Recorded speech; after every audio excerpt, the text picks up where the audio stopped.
अस्सलामुअलैकुम नाज़रीन, कौम न्यूज़ सां गॾु मां आहियां ज़ियाउल मंगल। अचो त तव्हांखे ताज़ा तरीन ख़बरूं खां आगाह करियां। डिस्ट्रिक्ट रिपोर्टर दादू फिदा हुसैन पवण जी रिपोर्ट मुताबिक़ पाणी नाहे छो भला करबला करबला। दादू भरिसां ॻोठ नूर इस्लाम सोडल माछी ऐं मलंग माछी जे ॻोठाणनि जो आपाशी पाणी न मिलण ख़िलाफ़ डाउन।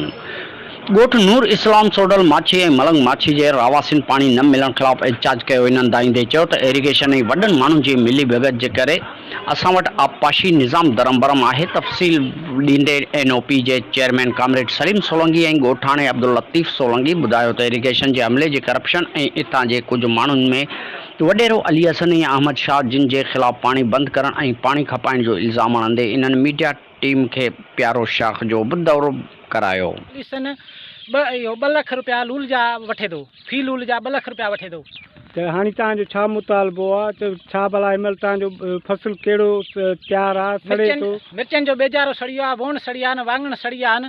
हाणे असां मुतालबो इहो आहे वेठा आहिनि हाई कोर्ट जेके आहिनि सो सभु मिनिस्टर MP MN जा आहिनि सभु माण्हू जो असां ग़रीब रड़ियूं कयूं था, कूकू कयूं था, ओसि ताईं असांखे पुछण ई कोन था ॾियनि।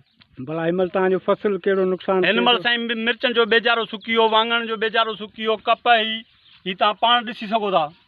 त हाणे तव्हांजो छा भला सभिनी ॻोठाणनि जो मुतालबो आहे? असांजी महिरबानी करे त पाणी ॾिनो वञे कहिड़े बि हालत में। हिते करबला लॻी पई आहे, असांखे पखी पुखण उञ पे थो मरे, जानवर उञ पे था मरनि। हिकु लॉकडाउन, असां ग़रीब वञूं काॾे?